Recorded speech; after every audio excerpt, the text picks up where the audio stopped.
Dear Amihan Stories presents Señorito, I and Our Secret Child, written by Carl Leslie. Lola, kanino po yung kotse sa labas? Parang ngayon ko lang nakita yun ah. May bisita po ba tayo? Tanong ni Celine sa abuela. Kailan sa po? Hating gabi na dumating. Hindi naman nagpasabi. Bigla-bigla kong sumulpot. Talaga yung batang yan, kung ano na lang ang maisipan. Naiiling na wika ng kanyang lola. Ah, ganun po ba? Sabi niyang nangingiti. Oh, ikaw na munang bahala rito sa bahay ha? Si Lance, kung sakaling tanghaliin na at hindi pa nababa, hatiran mo na lang ng makakain sa taas. Hindi yun kumain kagabi at napagod sa mahabang biyahe. Kaya baka tanghali na magising. Baka gabihin ako sa simbahan dahil maraming aasikasuhin para sa prosesyon. Bilin pa nito sa kanya. Sige po Lola, ako na pong bahala. Oh, bakit parang nangingiti ka rayang bata ka? Hindi naman la. Nahihiyang tanggi niya. Naku, ikaw talaga ha. Mag-asikaso ka na ng iluluto para sa pananghalian. Hindi yung para kang nananaginip ng gising dyan, narinig mo lang ang pangalan ni Lance. Ikaw naman Lola. Sige na po, baka hinihintay na kayo sa simbahan. Ingat po kayo sa lakad nyo. Sige na, huli na nga talaga ako. Pagkasabi na yun ay umalis na ang kanyang lola. Si Lance ay ang bunsong anak ng mag-asawang Criselda at Ronaldo Arieza. May nakatatanda itong kapatid na babae na si Jill. Noong nabubuhay pa ang mag-asawa, ay taon-taon kung umuwi ang mga ito. Pero 5 years ago ay nawala ang mag-asawa dahil sa isang car accident. Simula noon ay hindi nagbakasyong muli roon ang magkapatid, kaya nagtataka siya sa biglang pagsulpot ng binata. Nang sumapit ang tanghalian ay umakyat siya sa silid ng binata upang maghatid ng pagkain. Nakadalawang katok pa lang siya sa pinto nang magbukas iyon. Yes, Celine? Nakangiting untag ng lalaki sa kanya nang mapansing nakatayo lang siya, hawak ang tray at nakatunganga. Hi Sir Lance, nagdala po ko ng tanghalian nyo. Nauutal niyang sabi. Bakit parang natulala ka? Nagulat ka bang makita ako? Opo ibig kong sabihin, kasi wala ka kasing t-shirt kaya nabigla ko. Ganun ba? Sorry. Teka, suot ko lang tong t-shirt ko. Pababa na rin sana ako Aka na yung dala mo. Doon tayo sa kusina. Sabay na tayong kumain. Sige po. Kumusta ka naman? Hindi ka ba nahihirapan dito? Tanong ni Lance nang nasa hapag na sila.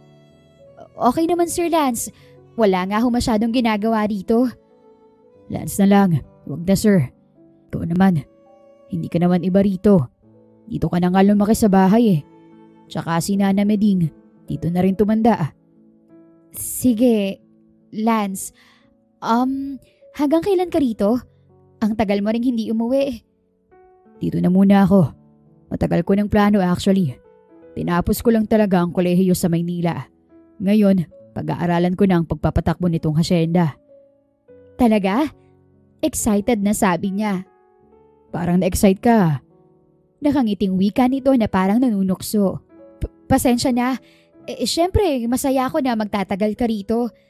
Sana, hindi ka mabore, Lance. Siyempre naman hindi.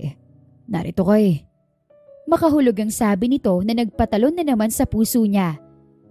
May gagawin ka ba mamaya? Dagdag pa nito. Wala naman. Kakatapos lang namin maglinis kahapon. Tsaka sem break namin.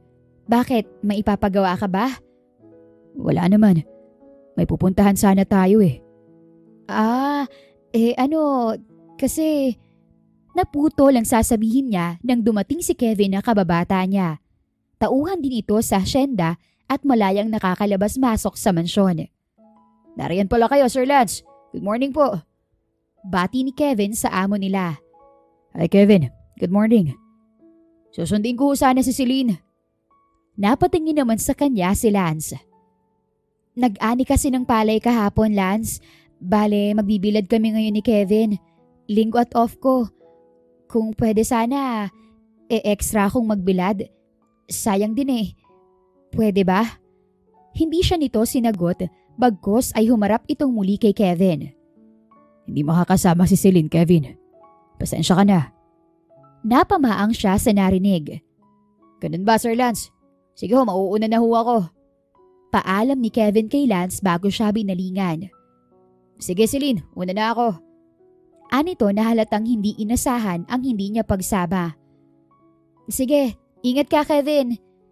Anya sa kababata at saka bumaling kay Lance nang makaalis si Kevin. Lance, bakit hindi ka pumayag? Off ko naman at ilang oras lang akong mawawala. Ayokong gumagawa ka ng ganyang trabaho, Celine. Ang init-init. Magbibilad ka ng palay. Malamig nitong tugon. Sanay naman na po ako. Sayang lang kasi. Hindi mo kailangan manghinayang. Bibigyan kita ng pera kung yun ang problema mo. Ang gusto ko, asikasuhin mo ko rito sa bahay. Nako, hindi na. Huwag niyo na po akong bayaran. Okay lang. Nahihiyang tanggi niya. Naniligaw ba sa'yo si Kevin? Imbes ay tanong nito na malayo sa usapan nila. Sir? Lance? Narinig mo ang tanong ko. Nanliligaw ba sa'yo yun? Sabi nito, mukhang nawala sa mood. Hindi, sagot niya. Hindi niya man niligaw si Kevin dahil hindi niya ito pinayagan. Pero may gusto ito sa kanya. Ngumiti si Lance at tumangu-tango. Mabuti kung ganun. Sige, tumain na tayo. Hindi mapigilang kiligin ni Celine habang kumakain sila ng binata. Ayaw niyang maging assuming pero sa paraan ng pagtingin nito kay Kevin at sa mga tanong nito ngayon ay tila ba nagseselos ito. Isang araw habang namamahinga si Celine sa veranda ay dumating si Lance. Sorry, nagulat yata kita. Paumanhin ito nang makitang napapitlag siya. Nagulat nga po ako sa inyo eh. May ipapagawa ho ba kayo? Tanong niya rito. Wala. Ikaw, may ginagawa ka ba? Wala naman po. Bakit nag-iisa ka? Pag ganitong weekend, pahinga ho ng mga tao. Gustong gusto ko nga po pag ganitong tahimik. Parang solo kong mundo. I see. May mas maganda akong lugar na alam. Siguradong magugustuhan mo dun. Marunong ka bang sumakay sa kabayo? Hindi eh. Halos hindi niya masabi yun. Tuwing makakaharap niya kasi ito ay parang hirap na hirap siyang huminga. Pakiramdam niya ay nagsisirko ang sikmura niya, lalo kapag naaamoy niya ito. Paano ay laging napakabango nito. Halika sa kwadra. Sabay nito sabay hila sa kamay niya. Tila siya kinokuryente sa paghawak kamay nilang yun. Ilang beses niyang sinubukang pasimpleng bawiin ang kamay mula rito, ngunit sa tuwing gagawin niya iyon, ay nararamdaman niyang humihigpit ang paghawak nito. Tila ayaw siyang bitawan. Hiyang-hiya siya dahil kung gaano kalambot ang mga palad nito, ay ganoon naman kagaspang ang sa kanya. Itapak mo rito ang paa mo. Kumapit ka ng mabuti. Malumanay na utos nito habang inaalalayan siyang makaakyat sa kabayo. Sunod itong sumakay nang makampante na siya sa pagkakaupo. Ramdam ng likod niya ang matipunong dibdib ng binata. Ang katawan niya ay nakapaloob sa mga braso nito. Bahagya siyang natilihan nang magsimulang humakbang ang kabayo. Relax, narito lang ako sa likod mo. Malambing na bulong nito sa likod ng kanyang tenga. Bahagyang lumapat ang mga labi nito roon na nagdulot ng hindi maipaliwanag na kilabot sa kanyang katawan. Ang ganda, Lance! Manghang sabi niya nang marating nila ang private spot ng mga Arieza, kung saan mayroong napakalinis na ilog. You like it? Tanong nito. Bale walang binuhat siya nito pababa ng kabayo. Hindi ko akalain ganito kaganda rito. Walang ibang nakakapunta rito, Celine, kundi miyembro lang ng pamilya. Nakangiting wika nito sa kanya.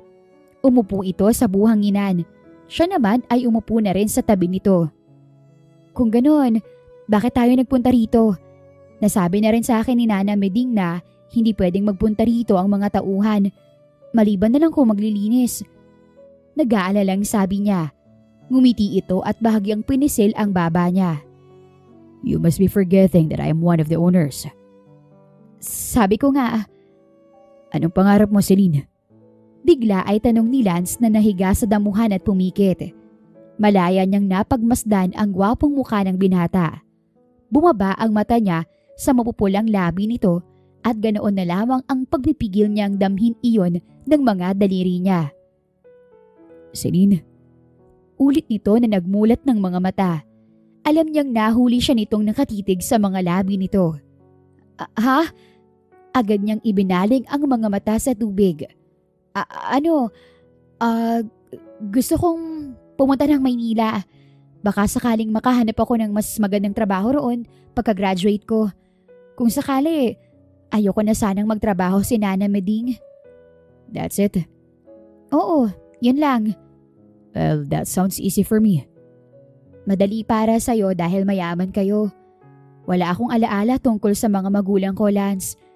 Ang alam ko lang ay walang tigil sa pagtatrabaho si Nana Meding. Mabuhay lamang ako. Hindi miminsang nagipit kami.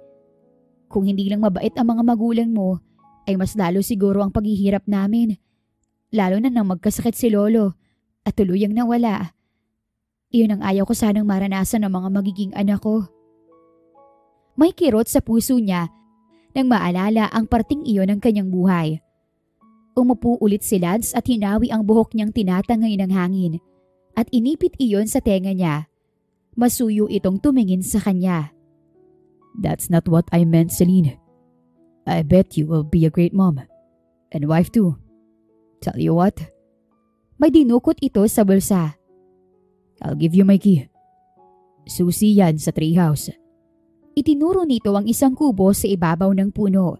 May kalakihan iyon at sadyang pinaganda. I used to go here kapag may iniisip ako o gusto ko makapag-relax. I asked mom na ipagawa ang treehouse na yan para may pahingahan ako. Kung gusto mo magpahinga, ay gamitin mo ang susi para makapasok ka sa kubo. May kwarto ako ron. You can rest there. Pero bakit mo sa akin binibigay ito? Nagtatakang tanong niya. Hindi ito sumagot bagkos ay umusog ito sa tabi niya at ginawaran siya ng isang magaang halik sa mga labi. Hindi siya nakapag-react dahil sa pagkabigla. Alam niyang pinamumulahan siya ng pisngi. Wala sa loob na dinaman niya ang sariling mga labi habang nakatitig sa binata. Lance? Nagtatanong na usal niya. Let's go. It's getting dark. Baka hinahanap ka na ni Nana Meding. Sa susunod na araw ay roon tayo sa kubo. Let's bring food and maybe watch a movie or something. Imbes ay sabi nito. Sa daan ay mabagal na pinalakad ni Lance ang kabayo na tila sinusulit ang bawat minuto. Hindi ito nagsasalita, ngunit pakiramdam niya ay halos yakapin na siya ng lalaki. Ilang beses niya ring naramdaman ang magaang pagdampi ng mga labi nito sa kanyang ulo. Kahit nahihiya sa amo, ay minabuti niyang sulitin ang sandaling iyon. Kampante niyang isinandal ang likod sa dibdib nito at paminsan-minsan ay nagaangat siya ng ulo para sulyapan ito para lang mahuli niya ang lalaki na nakatitig din sa kanya. Good morning, Nana. Ang bango ah. Bati ni Lance kay Nana Meding isang umaga. Nasa kusina ito at kasalukuyang naghahain ng almusal. Magandang umaga rin, iho. Maupo ka na riyan. Mabuti at bumaba ka na. Handa na itong almusal. May sinagang dito. May danggit at daing na pusit saka gumawa ako ng suman na may latik. Alam kong paborito mo yun eh. Sige't kumain ka na. Anito pagkatapos ay inilapag sa tapat niya ang isang umuusok na tasa ng kape. Salamat po. Si Celine, Nana. Agad nahanap niya sa apo nito. Nako, maagang umalis at nagpunta kina Kapitan kasama si Kevin. Extra yata sa pagbibilad at nagpaani kahapon si Cap. What? Anong what? Nasaan si Celine kamo, di ba? Nagtatakang tanong ng matanda.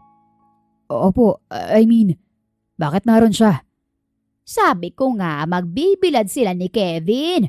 Ano ba't parang hindi ka mapakaliriyan? Itong bata na ito, oo. Naiiling na wika ng matanda. Umisang higop lang siya ng kape at tumayo na.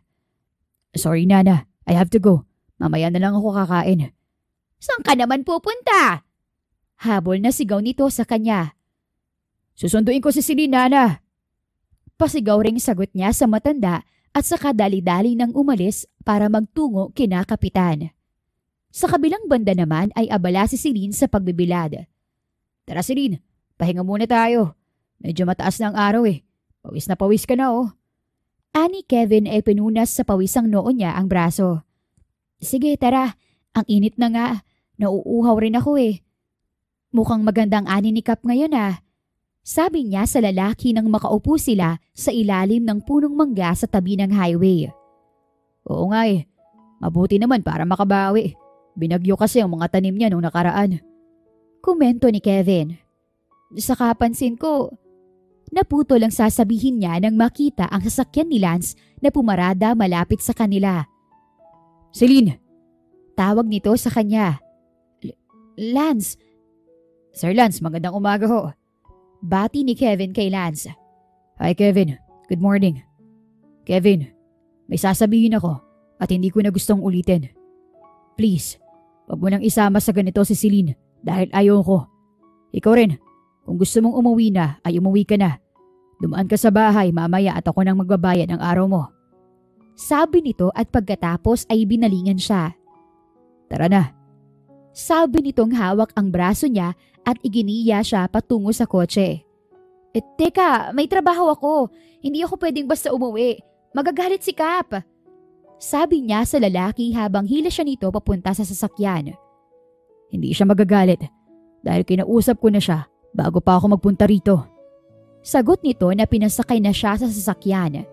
May ilang minuto na silang nasa daan nang itabi nito ang sasakyan at hinarap siya. Akin na yung towel. Anito sabay kuha sa towel na ipinamumunas niya sa pawisang muka. Naku Lance, amoy pawis na yan. I don't care. Isa pa. You always smell like a baby. Baliwalang sabi nito. Nagsimula itong punasan ang pawisan niyang muka at leeg. Naroon na naman ang pagkabog ng dibdib niya. Ako na Lance. Agaw niya rito sa bimpo pero hindi ito nakinig. Ako na. Di ba sabi ko sa'yo, ayoko nagbibilad ka? Sabi nito na para siyang batang pinapagalitan. Sayang kasi. Pupunta tayo mamaya sa bangko. I'll open an account for you. Bibigyan kita ng allowance kada buwan.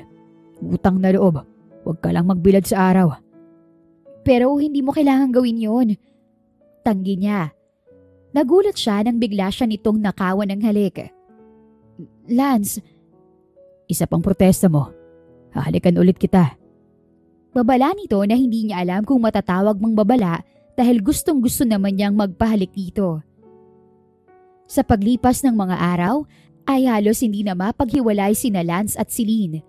Busy man ang lalaki ay hindi ito nakakalimot na bigyan siya ng oras at hanggat maaari ay sinasabayan siya nito sa tanghalian at hapunan. Ang mga iyon pala matagal nang naoobserbahan ni Nana Meding kaya isang araw ay kinausap siya nito. Celine apo, may ginagawa ka ba? Tanong ng kanyang lola isang araw pag uwi nila ni Lance galing bayan. May kailangan po kayo? Tanong niya. Umupo ang matanda sa kanyang tabi. Mukhang lumabas na naman kayo ni Lance apo. At mukha ring ipinamili ka na naman yan ng kung ano-ano. Tukoy nito sa mga paper bags na bitbit niya. Apo, napapansin ko ang pagkakalapit ninyo ni Lance. Kayo ba'y may relasyon na? Wala po lola. Walang namamagitan sa amin. Mahina niyang sabi sabay ng pagyuko ng ulo. Pero may pagtingin ka sa kanya. Narinig niya ang pagbuntong hininga nito bago nagsalitang muli. Mabait na bata si Lance. Tulad din ng mga magulang niya. Halos ako na rin ang nagpalaki riyan nung bata pa. Kung mayroon kayong pagkakaintindihan, ay sino ako para humadlang? Kaya lang ay inaalala kita apo. Nag-aalala akong baka masaktan ka. Bukod sa malayo ang estado ng buhay ninyo, inaalala kong baka nalilibang lang sila sa'yo. Tumawag si Jill kagabi at kinakamusta ang kapatid niya. Nabalitaan kong nagkaroon ng problema sina Leslie at Lance. Alam mong noon pa hindi na mapaghiwalay ang dalawa. Ikaw naman, sa edad mong 20 ay hindi maiiwasang magpadalos-dalos. Mag-isip ka ng mabuti, apo. Huwag mong kalimutang nasa Maynila ang buhay ni Lance. Sana'y kung mahulog ka man ng tuluyan sa kanya, ay totoo ang damdamin niya para sa iyo. Mahabang paalala ng matanda. Hindi na niya nagawang makasagot pa dahil ang totoo ay hindi niya rin alam kung ano nga bang mayroon sila ng binata. Nang gabing iyon ay hindi siya nakatulog sa sobrang pag-iisip. Labag man sa kanyang damdamin ay nagdesisyon si Celine na umiwas kay Lance ng mga sumunod na araw dahil na rin sa paalala ng kanyang lola. Sa totoo lang ay siya pa ang mas nasasaktan sa ginagawa niyang pag-iwas dahil ramdam niyang apektado rin ang binata. Isang araw ay nakasalubong niya ito sa sala. Susubukan niya sanang umiwas pero huli na para doon dahil nahagip na nito ang braso niya. Celine, mag-usap tayo. Frustrated na sabi nito. May iuutos ka ba? Tanong niya. Huwag mong ibahin ang usapan. Alam mo kung anong tinutukoy ko. Kunot noong sabi nito. Halata sa mga mata nito ang puyat. May gagawin pa ako, Lance. And please, sa itsura mo ay mukhang kailangan mo ng tulog. Tulog? Talagang wala akong tulog. Ilang araw mo na akong iniiwasan at hindi ko alam kung bakit. Paano ako makakatulog? Sige nga. Hindi ko nga alam kung ano bang nangyayari at nagkakaganyan ka. Mahinanakit na sabi nito na ikinabigat naman ang dibdib niya. Sa susunod na tayo mag-usap. Magpahinga ka muna. Please, madami pa rin akong gagawin. Kahit magbuhay prinsesa ka pa rito, wala akong pakialam. Ang gusto ko mag-usap tayo. Pero wala naman tayong dapat pag-usapan. Ano bang nagawa? Naputo lang sasabihin ito dahil sa tinig ng isang babae. Pareho silang napalingon. Si Leslie iyon. Lance! Babe! Isang hapit na sleeveless dress ang suot nito na kumurba ng husdo sa maganda nitong katawan. Lumapit ito kay Lance at automatikong umangat ang mga kamay nito sa batok ng binata at binigyan ito ng mariing halik sa mga labi. Nadurog ang puso niya sa nakita. Agad siyang tumalikod at mabilis na tinungo ang pinto palabas. Narinig pa niyang tinawag siya ni Lance, ngunit hindi na niya pinansin iyon. Kung ano man ang sasabihin nito ay hindi na mahalaga. Dumating na si Leslie at tapos na ang ganap niya sa buhay ng lalaki. Pinilit niyang pigilan ang mga luhang nagbabadyang tumulo mula sa kanyang mga mata. Kinuha niya ang lumang cellphone at tinawagan si Kevin. Salamat, Kevin. Sabi niya sa kababata nang makababa sa motor nito. Galing sila sa fiesta sa kabilang bayan kasama ng ilang kaklase at nagkayayaang mag-inuman. Hindi siya umiinom pero dahil namomroblema ay napainom siya nang wala sa oras. Kumapit ka sa akin. Mukhang nahihilo ka na. Mabuti na lang at may motor ka. Mabuti na lang ka mo at hindi ka nahulog. Natatawang biro nito. Matapang ang gin at hindi ka sanay uminom. Kaya hindi rin ako masyadong tumagay kanina eh. Oo nga eh. Pero masaya ako ngayong araw. Kevin, salamat sa oras mo.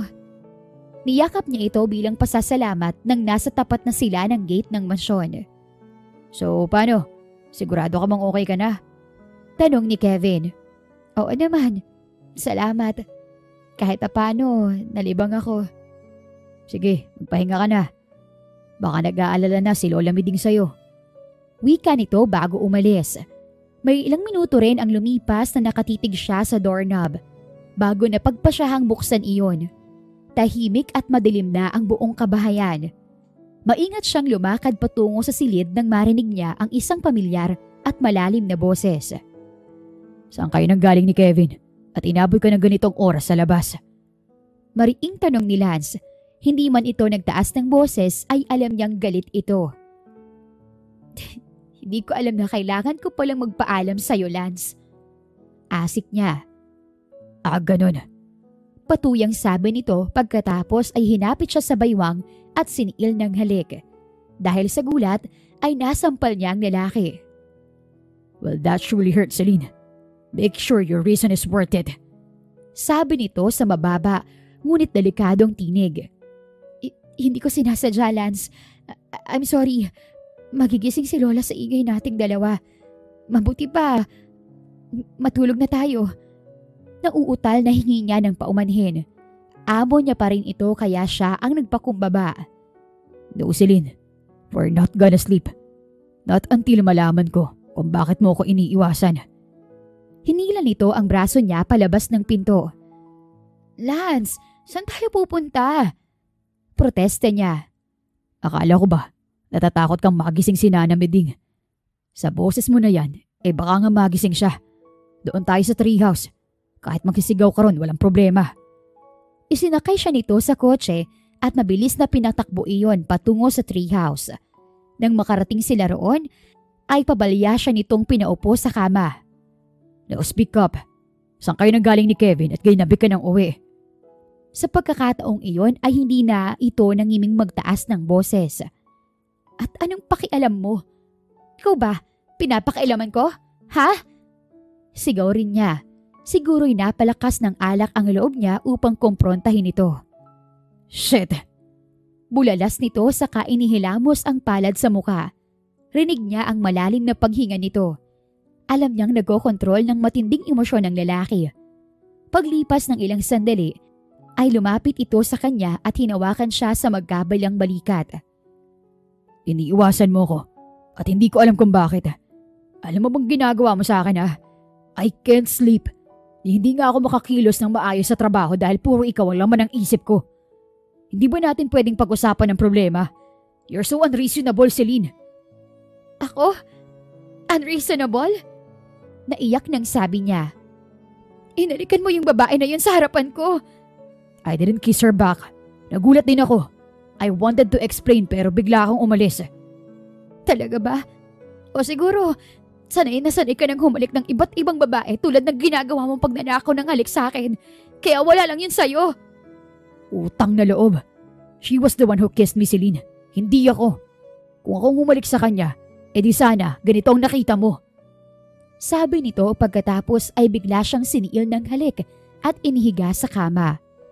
Dahil siguro sa kalasingan ay hindi na niya nakontrol pa ang sarili at buong pusong tumugon. Lahat ng sama ng loob niya ay kay bilis na tunaw ng masuyong halik nito. Nang gabing iyon ay tuluyan siyang nagpaubaya. Wala na siyang pakialam kung ginagawa lang siya nitong libangan.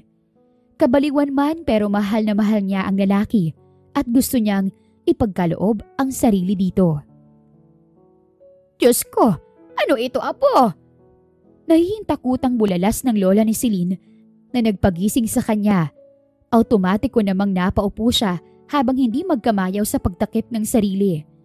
At ang mas nagpagulat pa sa kanya ay nasa likod ng kanyang lola si Leslie na nanilisik ang mga mata. Bilisan mo magbihis dyan at mag-uusap tayo. Gigil na utos ni Leslie sa kanya bago tumalikod. Sinulyapan niya ang himbing pa ring natutulog na si Lance.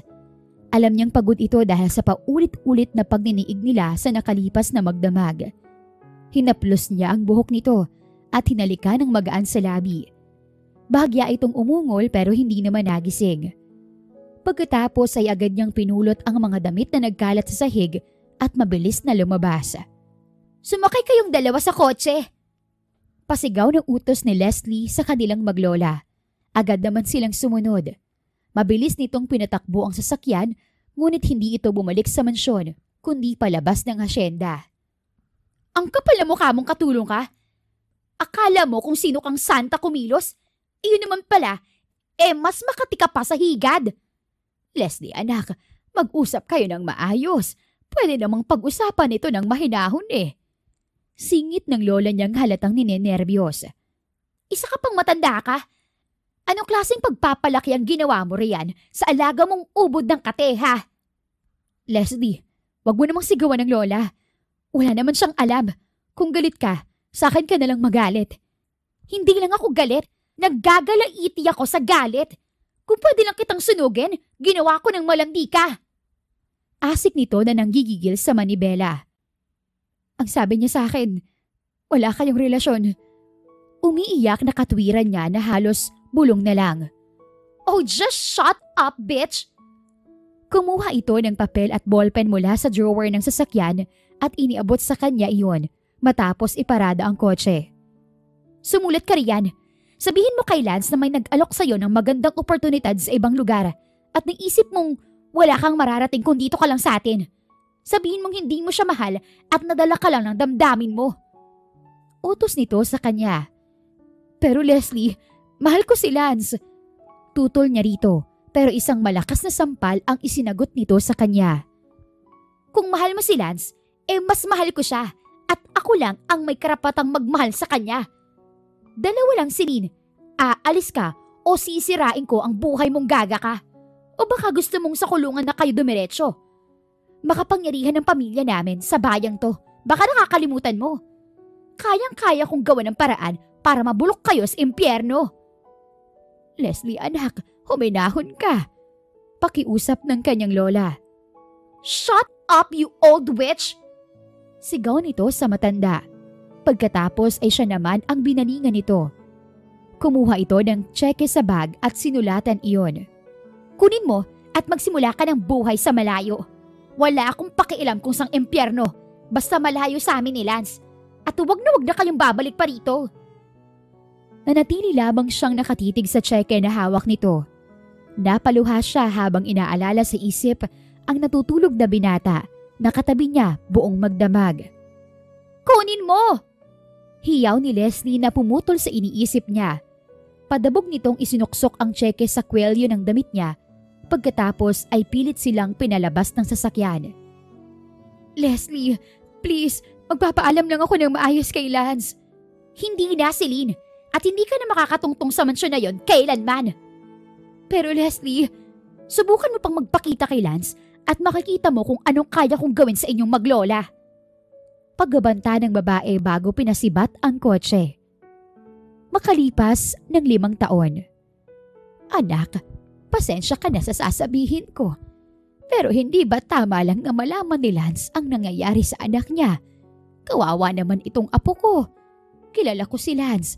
Siguradong tutulungan ka niya sakaling malaman niya ang lagay ninyo ni Bri. Kailangan nang maipa-opera ang bata. Hanggang kailan mo balak ilihim sa kanya ito? Sabi ni Nana Meding kay Celine. Kasalukuyan silang nasa ospital dahil nakakonfine na naman ang kanyang anak sa 2 pagkakataon ngayong taon dahil sa sakit sa puso. +1 ako sa'yo, Nana. You're being unfair to Lance. Akala ko pa naman napakawalang hiya ng tatay ni Bri at basta na lang kayo iniwan. Ayun naman pala, wala siyang kaalam-alam na may anak kayo. Diyos ko girl, nagpapakahirap ka ang yaman pala ng tatay ng anak mo. Palatak naman ni Rika na katrabaho niya sa insurance company na pinapasukan. Dumalaw ang babae para bisitahin ang kanyang anak. Pag-isipan mo, apo. Kung gusto mo ay kay Jill ka muna makipag-usap para mapaliwanagan niya si Lance bago kayo magkita. Yung mga yun naman hindi mahirap kausap at nakakaunawa. May number ako ni Jill. Ewan ko kung ginagamit pa niya. Kung sakali naman, may address ako ng kumpanya nila. Sadyain mo at sigurado akong makakausap mo si Lance. Hindi ko alam, Lola. Ang tagal-tagal na Baka nga may pamilya na si Lance. Baka kasal na sila ni Leslie.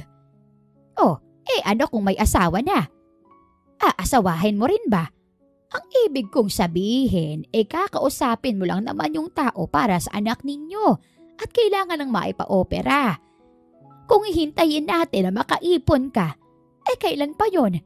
Ang anak mo ang nahihirapan, apo. Huwag mo na kung ano-anong iniisip mo at unahin mo si Bri. Pero, paano kung lalo lang mapahamak si Bri kapag nalaman ni Leslie ang existence niya? Nag-aalalang tanong niya. Hindi ko alam, apo.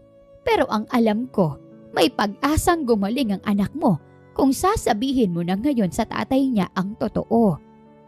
Sa kabilang banda naman ay hindi mapigilan ni Lance ang mairita sa kapatid. Ano ba, Jill? I'm on a very important meeting right now. Hindi ba't sinabi ng sekretaryo kong mamaya ka na tumawag? Angil niya sa kapatid nang sa wakas ay tanggapin niya ang tawag nito sa kanyang personal cellphone. No, Lance. This can't wait. Maghanda ka sa bisita mo. Pupunta na siya riyan. Sigurado, nandyan na siya in an hour. Please listen to her and cancel the damn meeting kung kinakailangan. I assure you na mas importante ito above anything else. Tila natatarantang sagot ni Jill. Sa tanang buhay niya ay ngayon niya lang narinig na ganoon ito. I don't have time for this. Ikaw pa talagang gumaganyan. Alam mo magtatapos ng fiscal year sa susunod na linggo. At maraming dapat habulin. And who's this you're talking about? Bakit hindi mo pa ako diretsahin? Kunot noong tanong niya. Wala siyang kilalang kung sino man na nakaschedule pumunta sa kanya ngayong araw. Basta. Iyon lang at pinutol na nito ang linya. Lalo lamang siyang nainis. Kung sino man ang taong sinasabi ng kapatid niya, she better be worth his time. Good morning. Samantala ay bati ni Celine sa sekretarya ni Lance. Good morning, Miss Alcantara. Please follow me. Nakangiting bungad ng sekretarya sa kanya. Tinungo nila ang isang glass-walled office. Binuksan ng babae ang pinto para sa kanya bago siya pumasok sa loob. Agad na nagtama ang mga mata nila ni Lance. Ngunit agad siyang nagbaba ng tingin. Tila tinatambol ang puso niya dahil sa sobrang kaba. Have a seat. Walang emosyong anyaya nito. Kinakabahang umupo siya sa tapat nito. Hindi niya mapigilang pagmasdan ng lalaki. Mas lumaki ang noon pa may matipuno na nitong katawan. He looked more mature now. Mas lalo itong gumwapo at tulad noon ay napakabango. Done studying me. I suppose hindi ka mag-aabalang pumunta rito para lang titigan ako, Celine. Word na wika ni Lance bago inumin ang alak mula sa kopita. Tulad ka ay hindi ito nagtanggal ng tingin sa kanya. Lance, nauutal niya. Lahang pinag-aralan niyang sabihin dito kagabi ay tila ng hangin. Just freaking say it, Celine. Wala akong oras. May anak tayo, Lance. Si Brie. Nasa ospital kasi siya ngayon. Bale, pangatlong beses na niyang na-confine ngayong taon. May sakit sa puso ang anak natin, Lance. Kailangan namin ng tulong mo. Sa wakas ay nasabi niya.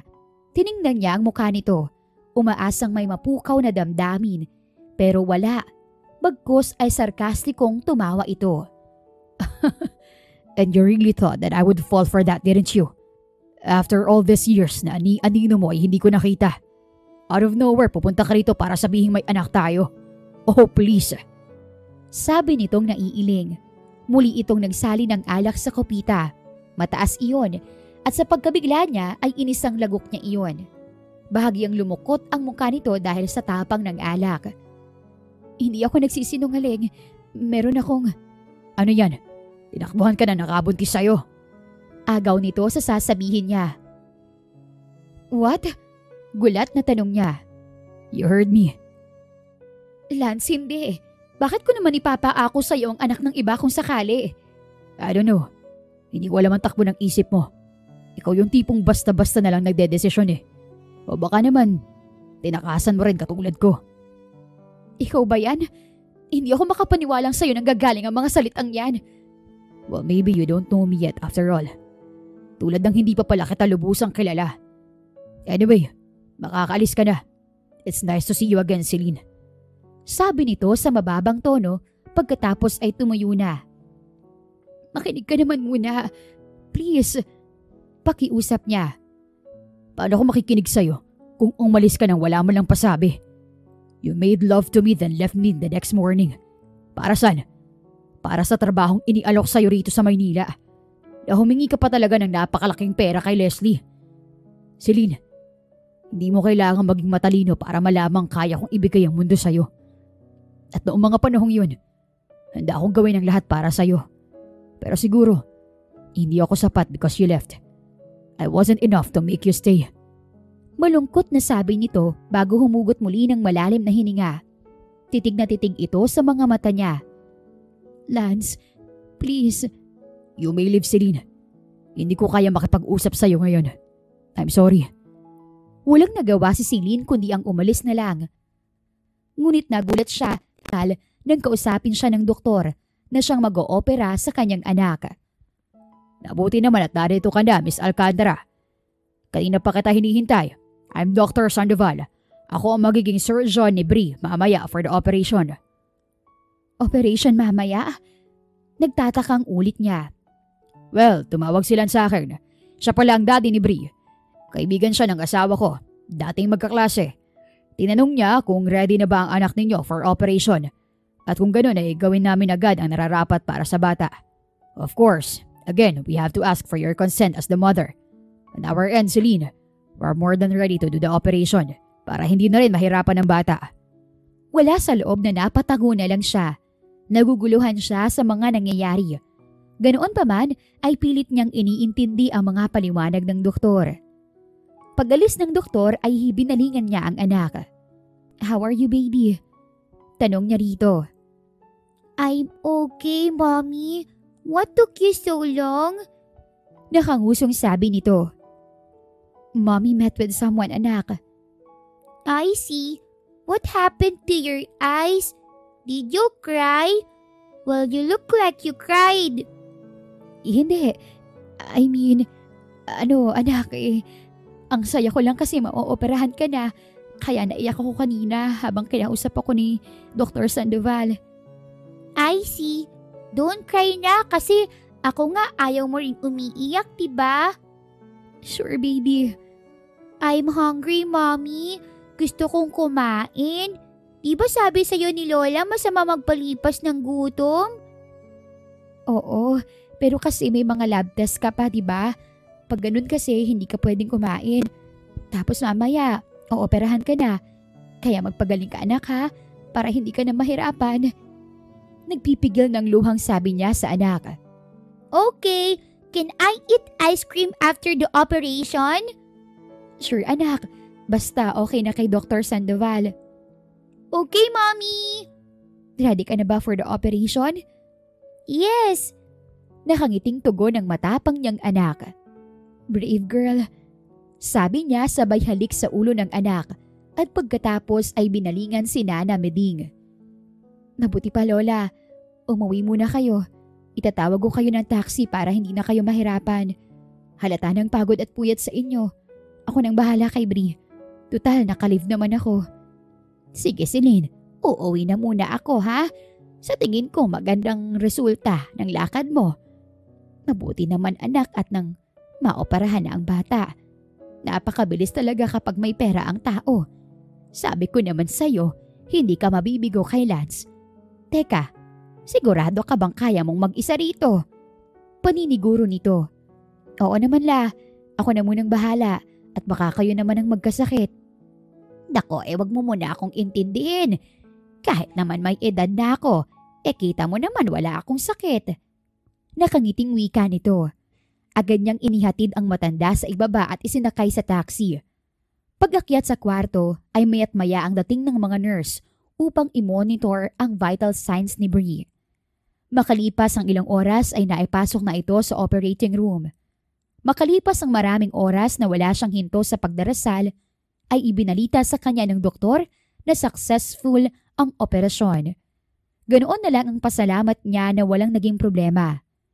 Nagtataka man sa biglang pag-abot ng mabilis na tulong ni Lance, ay pasalamat na rin siya sa lalaki dahil sa wakas ay magiging maayos na ang kalusugan ng anak nila. Ngunit makalipas ang isang linggo at pinayagan na silang lumabas mula sa ospital, ay nagimbal si Celine nang bisitahin sila ng abogado ni Lance. What? Anong ibig sabihin nito, attorney?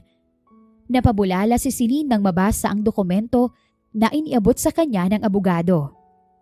Nasa akin na ang billing statement, Miss Alcantara. Mahigit 550,000 pesos ang bill. Kung hindi ninyo pipirmahan ang kasunduan ay walang ilalabas na pera si Mr. Arieza. Ano po ang desisyon nyo? Pero wala siyang sinabi sa akin tungkol dito bago operahan ng bata. Kung alam ko lang, attorney, na ganito ang gagawin ng kliyente ninyo, ay hindi ko muna sana ipapa-opera ang bata. Mangiyak-ngiyak na sabi niya. Miss Alcantara, sa nakikita ko ay wala namang kayong magagawa kundi ipa-opera ang bata. Isa pa ay may mga maintenance na kakailanganin ng anak ninyo. May kamahalan din ang mga iyon at syempre, mga follow-up check-ups. Hindi sa nangihimasok ako pero ang maipapayo ko sa iyo ay pirmahan mo na lang ito. Walang ibang makikinabang kung hindi ang bata rin naman. Isa pa ay magiging maayos ang buhay ng bata kay Mr. Arieza. Kung sakali bang magawan mo ng paraan ang bill nyo rito, may matitira pa ba sa'yo para sa mga post-surgery expenses? Baka sa hospital bill pa lang ay mabaon ka na sa utang. Ang akin lang naman ay maging practical ka. Total, hindi ka naman pinaghihigpitan sa pagdalaw sa bata. Isa pa, you'll get a handsome amount of money kung pipirmahan mo ito. 3 million pesos, Miss Alcantara. Paliwanag ng matandang abogado. Sa huli ay wala siyang nagawa kundi pirmahan ang kasunduan. Pagkatapos niyang pumirma ay agad na nabayaran ang bill sa ospital. Nang maayos na ang lahat at nakalabas na sila, ay isang driver ang naghatid sa kanila sa bahay ni Lance. Sinabi ng driver na maaari siyang sumama. Sa isang 3-story house sa White Plains sila tumuloy. Pagdating doon ay agad silang inasikaso ng mga kasambahay at iginiya sa malaking kwarto si Bree. Paalis na sana siya nang bigla namang dumating ang lalaki. "Daddy!" Masayang bati ni Bree sa ama nito at sinalubong iyon na akala mo ay hindi nagkahiwalay ang dalawa, samantalang sa ospital lang nagkatagpo ang mga ito. Agad namang kinarga ng lalaki ang bata at hinalikan ang ulo nito. "How's my pretty girl? Are you okay? May masakit ba sa'yo?" Malambing na tanong ni Lance sa anak. "I'm okay, but my leg hurts sometimes." Sagot ng kanyang anak. Doon kasi pinadaan ang catheter na siyang ginamit para sa arrhythmia surgery ng bata. "Lagi kang magsasabi sa daddy kung may masakit sa'yo, ha? Okay ba yun?" "Okay." "Hindi kita nasundo sa ospital, anak. Kasi may importanteng meeting si daddy kanina. Pero nakalive ako bukas.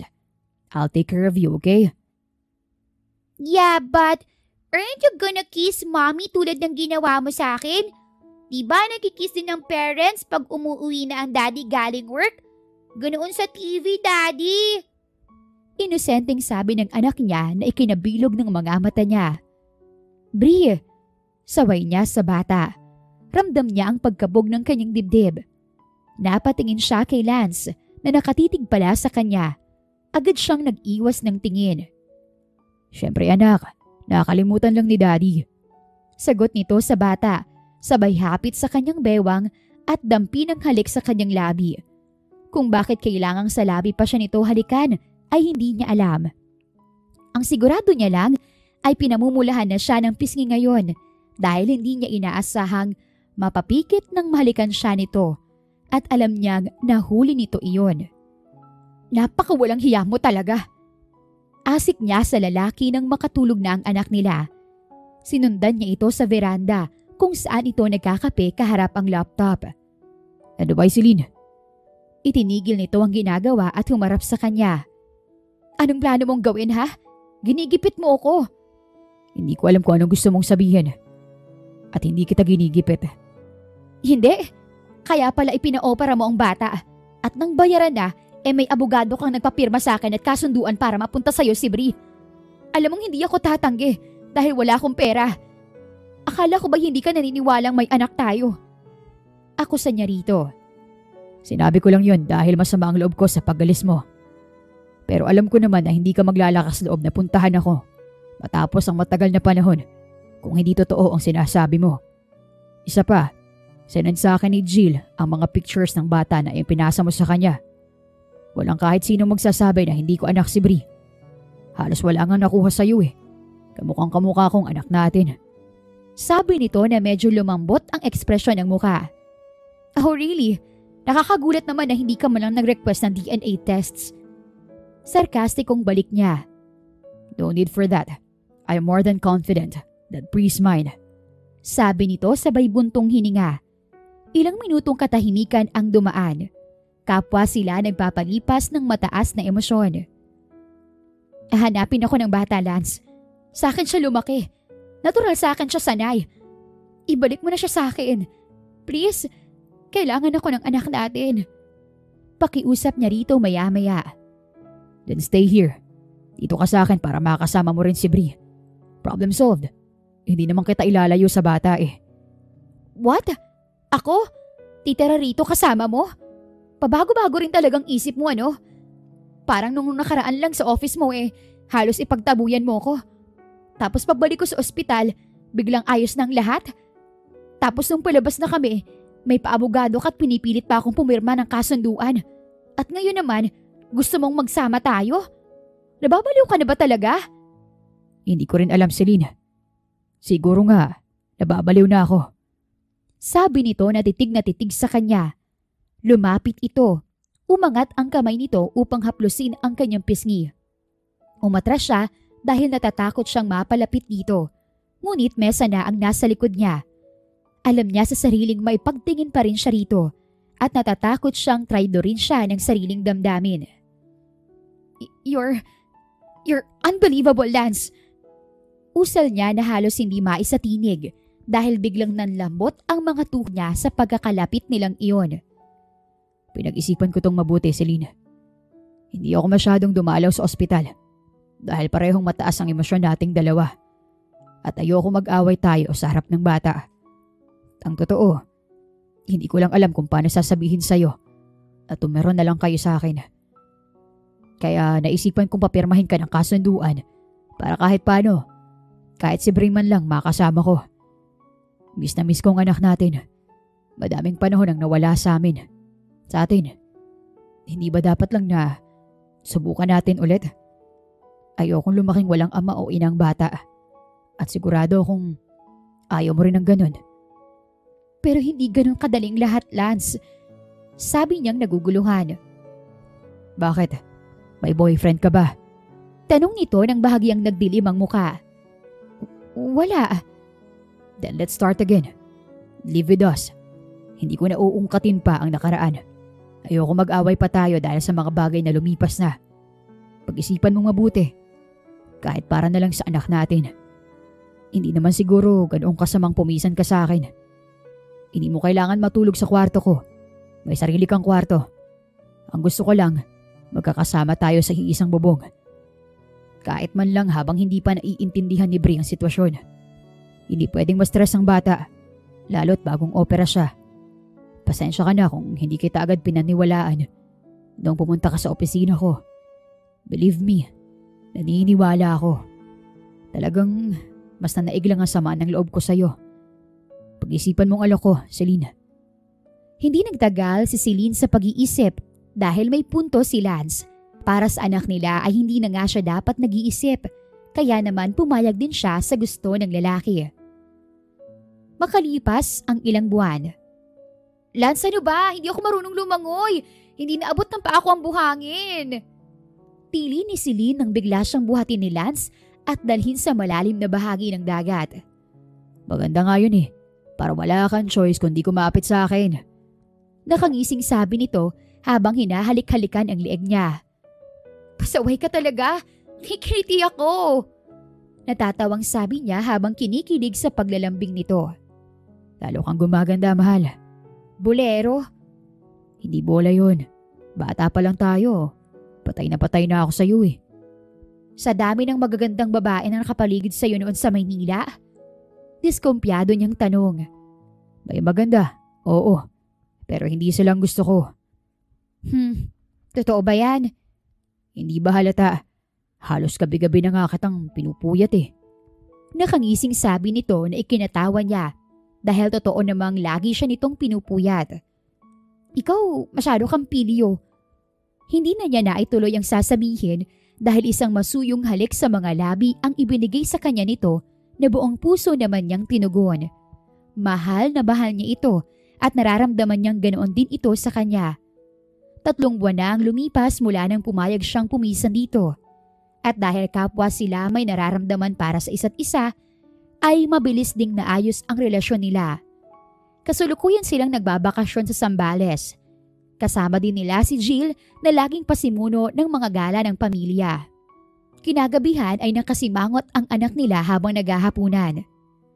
Ba't ang tagal niyo, Daddy? Nakalabing tanong ni Bri kay Lance habang kumakain sila. Si mami mo kasi naglalambing eh.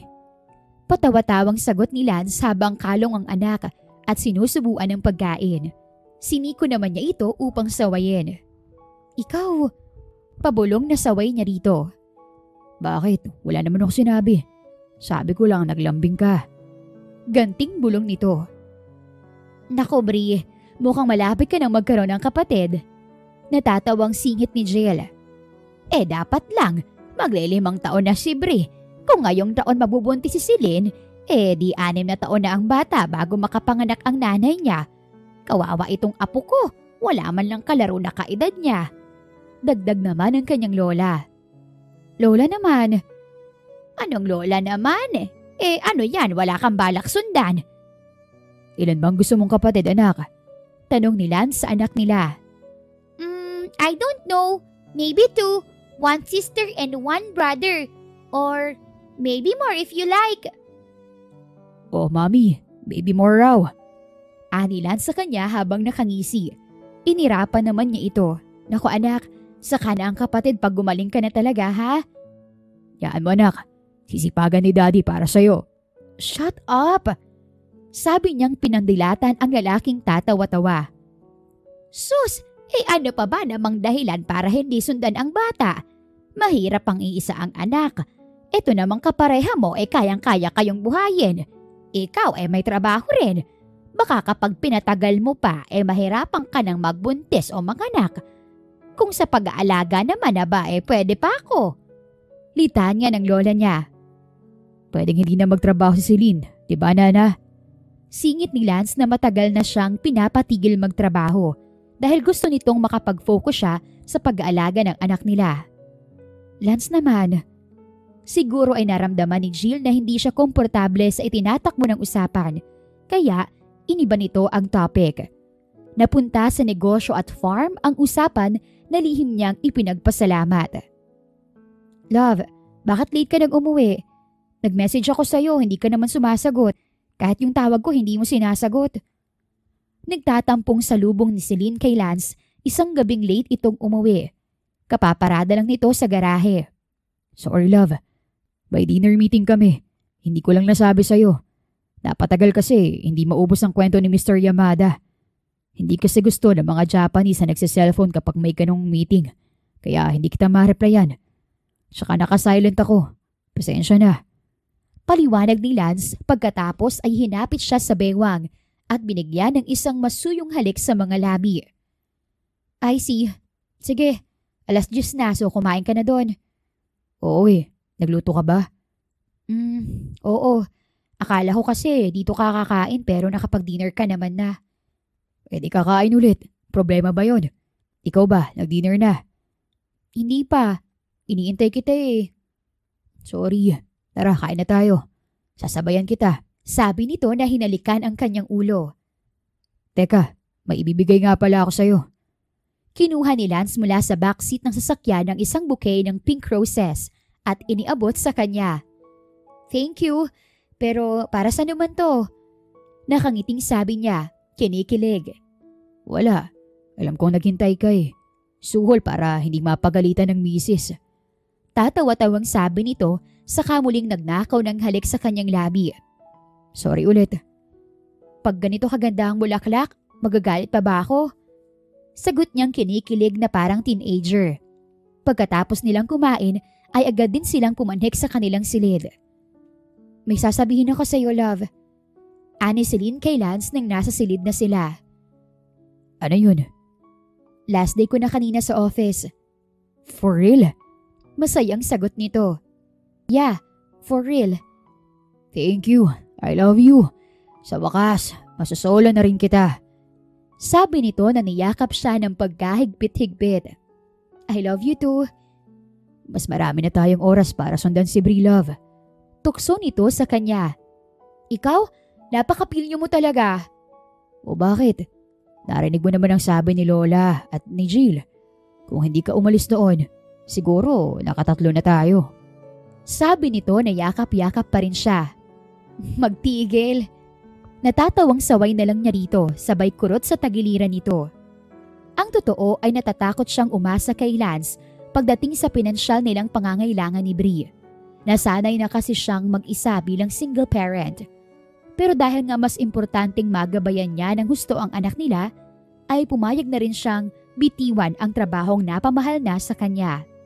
Ang maliligayang araw ni Celine sa piling ni Lance ay natuldukan Nang isang araw ay naisipan niyang sorpresahin ng lalaki sa opisina nito. Imbes na ito ay masorpresa, ay siya ang nagulat nang mabungaran si Leslie roon. "Leslie?" Gulat na sabi niya. "Anong ginagawa mo ritong babae ka? Akala ko ba nag-usap na tayo dati na tantanan mo na si Lance? Kung kailan malapit na kaming ikasal, saka ka naman nagpakita? Mukhang gusto mo yata akong subukan." Sabi ng babae na agad lumapit sa kanya. "Kasal? Anong kasal?" Nalilitong tanong niya. "Aray, ano ba?" Sigaw niya nang sabunutan siya nito. Naubos ang lahat ng pagtitimpi niya kaya gumanti siya. Tila umahon ang lahat ng galit na matagal niya nang kinikimkim para rito. Kaya tuluyan niyang inungod-ngod sa mesa ni Lance ang mukha nito. Alam niyang soundproof ang opisina ni Lance kaya walang makarinig sa gulo nila. "Walang hiya ka, Celine! Bitawan mo ako!" "Ikaw ang walang hiya. Akala mo siguro, tulad pa rin ako ng mga bata pa tayo na basta na lang magpapatalo sa'yo, ano? Huwag mo akong tinatakot na babae ka dahil punding-pundi na ako sa'yo." Sigaw niya rito kasabay ng isang malakas na sampal. "Celine!" Sigaw ni Lance na kakapasok lang. Pareho sila ni Leslie na napalingon dito. Agad namang tumakbo si Leslie patungo kay Lance at yumakap dito. At sa gulat niya ay niyakap din ito ni Lance. Ano to, Lance? Anong sinasabi ng babae niya na ikakasal na kayo?" Tanong niya sa lalaki. Tuluyan na siyang napaluha dahil sa nakikitang pagkakayakap ng mga ito. "Please, Celine, sa bahay na tayo mag-usap. Ipapaliwanag ko sa iyo mamaya." Ani Lance sa nakikiusap na tono. Bakas sa mukha nito ang matinding pagkabigla at pag-aalala. "Babe, bakit mo pa siya kailangang kausapin?" Tanong naman ni Leslie sa lalaki. Umiiyak ito na akala mo ay bata. "Sige na, huwag ka nang umiyak, Leslie. Napadaan lang naman si Celine. Please, kumalma ka na, ha?" Malambing na pag-aalo ni Lance sa babae. Parang umakyat lahat ng dugo niya sa ulo. Hindi siya makapaniwala sa nakikita. Inayos niya ang sarili sa kataas noong tumapat kay Lance. "Gago ka? Napakawalang hiya mong lalaki!" Sabi niya rito sabay isang ubod na lakas ng sampal. "Celine!" Narinig niyang tawag nito pero hindi na siya lumingon at mabilis na lumayo sa lugar na yon. Makalipas ang ilang araw. "Jill, may balita ka na kina Celine?" Tanong ni Lance sa kapatid pagsagot sa tawag nito. "Nasa Batangas daw sila. Crystal Resort something. Kakatawag lang sa akin ni Nana Meding. Hindi rin kasi makatsyempo ang matanda dahil hindi naman maalam gumamit ng cellphone. Saka laging naroon si Celine. Nakitawag nga lang sa staff ng resort si Nana habang nasa grocery yung isa." "Sige, okay lang. Saan daw sa Batangas?" "Somewhere in Anilao. I'll ping you the location. Makakasunod ka ba ngayon doon?" "Oo, sige. Aalis na ako ngayon dito. Send mo na lang sa akin ang location." "Sige, balitaan mo ako. Sumunod ka na doon dahil baka bukas umalis na din sila. Baka hindi mo maabutan. Balak daw yata ni Selena sa Cebu na sila manirahan eh." "Sige, Jill. Salamat." "Okay, ingat, Lance." Halos isang linggo na ang nakararaan mula nang magpang-abot sina Leslie at Celine sa opisina niya. Nang mapakalma niya si Leslie ng araw na iyon ay agad siyang umuwi sa bahay. Pero hindi na niya naabutan ang mag-ina niya. Sinubukan niyang tawagan si Celine pero mabilis itong nagpalit ng number. Ang 3 milyon na ibinigay niya rito mula sa kontrata nila noon ay winidraw nitong lahat. Parang gusto niya tuloy magsisi na binigyan niya ito ng malaking pera na nagamit ito para makapagtago. Kailangang maabutan niya ito at makapagpaliwanag. Hindi siya makakapayag na masira ang ikalawang pagkakataon nila ni Celine dahil lang sa hindi pagkakaintindihan. Pagdating sa resort na sinabi ng kanyang kapatid ay natagpuan nga niya si Celine. Anong ginagawa mo rito?" Naluluhang bungad sa kanya ni Celine nang makita siya. Namayat ito at namumugto ang mga mata. Naawa siya rito. "Love, bakinig ka naman muna." Sabi niya. Lumapit siya rito at ikinulong sa mga palad ang mukha nito. "Ano bang dapat kong pakinggan? May mata ako, Lance. Kitang-kita ko ang nangyari. Kung paano mo pinatahan si Leslie, imbis na akong intindihin mo." Napaiyak ng sabi nito. Please makinig ka. Hindi ko na ipinagtapat sa'yo yung mga nangyari noon. Kasi gusto kong magsimula tayo ng bago. Hindi ko naman akalain na babalik pa siya. Natural babalik siya. Dahil ikakasal kayo, hindi ba? Dapat. Pero umatras ako. Hindi ko naman talaga mahal si Leslie. Oo, nung mga bata kami. Lagi kaming magkasama kasi gusto niya. Matagal na niya akong gusto. Pero totoo yung sinabi ko sa'yo noon na hindi naging kami. Alam mo ba kung bakit ako umuwi noon sa farm nang makatapos ako? Dahil sa'yo. Kasi mahal na kita kahit nung mga bata pa tayo. Pero hindi ko maipagtapat kasi sa Maynila ako nakatira. At wala akong maipapangako sa'yo noon. Sabi ko sa sarili ko, pagtatapos muna ako para pwede ko nang gawin ang gusto ko. At ang gusto ko ay ikaw. Pero hindi ko alam kung bakit kinabukasan. Pagkatapos na may mangyari sa atin ay mas pinili mong magtrabaho sa Maynila kaysa makasama ako. Umalis ako kasi nahuli tayo ni na Lola at Leslie. Pinalayas niya kami. Pinilit niya akong gumawa ng sulat at tanggapin ang pera. Tapos, mas kinampihan mo pa siya kaysa sa akin samantalang noon pa niya sinirang buhay ko. At may usapan pala kayo magpapakasal. Ani si Lynn sa katuluyang napahagulgol. I'm sorry. Arrange naman talaga ang engagement namin ni Leslie. Ang mga parents namin na nag-set noong nabubuhay pa sina Daddy. But I canceled it because I don't love her. Nang makatapos ako, ang gusto ni Jill ay hawakan ko ang kumpanya. Pero tumanggi ako. Sabi ko may iba akong plano. At ikaw yun. Gusto kong hawakan ang hasyenda dahil naroon ka. Imagine, buong kabataan ko, ang goal ko lang ay makatapos para makasama na kita. Tapos kung kailan okay na, bigla ako namang umalis. Kasakit si Leslie nang umatras ako sa kasal namin. Na-depress siya. Labas-masok sa mental rehab. Ang huling balita ko ay okay na siya. Pero nagulat ako nang maabutan ko kayo. At isang tingin ko pa lang kay Leslie noon. Sa paraan ng pananalita niya na parang kami pa rin sa isip niya. Alam kong inaatake na naman siya ng depressive episode. Kaya mas inasikaso ko siya dahil ayokong lumala pa. Ayokong lalo siyang magwala. Ipapaliwanag ko sana sa iyo lahat pero wala ka na pag-uwi ko. Hindi na kita makontak. Mahabang paliwanag niya rito. Sinasabi mo lang yan, Lance. Mahal, hindi. Teka, tatawagan ko sina tito tita. Kausapin natin. Nasabihan ko naman na sila kanina na paliwanagan ka. Mas mabuti pang sa kanila namang galing. Nahihiya rin sila sa'yo. Sabi niya, kinuha niya ang phone at nag-video call sa mag-asawang Ramirez para paliwanagan ang mga ito si Celine.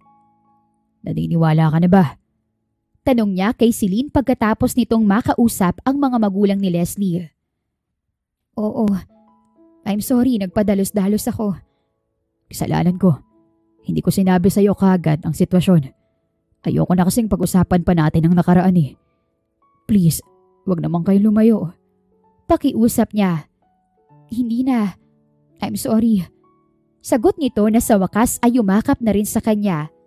Mahigpit niya itong ikinulong sa kanyang mga bisig at pagkatapos ay hinalikan sa mga labi. Miss na niya ito. Halos mabalaw siya sa kakaisip kung nasaan ang mga ito. Sorry kung hindi kita naipagtanggol mula kay Leslie noon. Sana, kinontak mo pa rin ako. Lahat ay kaya kong gawin ng paraan para sa'yo. Para hindi na sana tayo nagkahiwalay. Natakot ako eh. Bata pa ako noon. Hindi ko rin alam kung mahal mo ba talaga ako. Iniisip ko rin na baka tatuhanin niya ang banta niya sa amin ni Lola. Nakakatakot si Leslie. Hindi ako magkakaganito kung hindi kita mahal. At hindi na tayo magkakahiwalay, okay? Mag-uusap na lagi tayo pag may problema, ha? Pwede ba yun? Wala nang basta aalis. Ayokong makita tayo ni Bri na nag-aaway ng ganito. Sige, pangako. Aasahan ko yan, mahal. Dad! Sigaw ni Bri na biglang sumulpot. Basang-basa ito at mukhang nag-swimming. Kasunod nito si Nana Meding. Baby! Kinarga niya agad ang anak at pinaulanan ito ng halik sa pisngi. Daddy miss you so much. How's my little girl? Baka masyado ka nagpapagod ah. Kanina ka pa ba sa pool? Nope. Sabi ni Lola 1 hour lang pwede mag-swimming. Good. Bakit ang tagal mo, Daddy? I've been waiting for you. Sabi ni Mommy, busy ka sa work. You're super madaya. Ang tagal na naming bakasyon dito. Nagtatampong reklamo ng anak niya. I'm sorry baby. May inasikaso lang si Daddy. Pero okay na. Pasyal tayo bukas, then kain tayo kung saan mo gusto. Yay! Excited na tili ng anak niya. Naku Lance, mabuti at mukhang nagkausap na kayo nitong apo ko. Ani na Meding. Opo Nana. Hindi naman pwedeng hindi. Nakangiting sagot niya sa matanda. Hinawakan niya si Celine sa baywang at hinalikan ito sa sentido. O siya, sige. Nagluto ako ng bilo-bilo. Hindi ba at paborito mo yon? Naku, si Bri gustong gusto rin. Manang-mana talaga sa ama. Yes, Daddy. Paborito ko yun. Let's eat na. Sabi ng anak niyang excited na hinila siya sa kusina. Samantala habang nagmemeryenda ang mag-ama ay walang tigil si Bri sa kakadaldal. Miss na miss yata talaga nito ang ama. Nag-guilty tuloy si Celine. Alam mo, Dad, Mom is so strange. Kasi sabi niya we're here for a vacation, pero sa night narinig ko siyang iyak ng iyak. Bali walang kwento ng anak niya. Bri, saway niya sa anak. Nako, nagsumbong na sa ama ang batang madaldal. Nangingiting sabi ni Nana Meding. Talaga? Mommy is crying while I was away. Tanong ni Lance sa anak pero sa kanya masuyong nakatingin. Inakbayan siya nito at hinalikan sa ulo. Sorry. Bulong ni Lance sa kanya. Yes, Daddy. Mimiss ka niya eh. Talagang mamimiss ako ng mami mo. Hindi ito makakatulog nang hindi ako katabi. Sabi ni Lance na nakangisi na. Che, feeling ka? O bakit? Hindi ba? Hindi no, sarap kaya ng tulog ko. Tanggi niyang natatawa.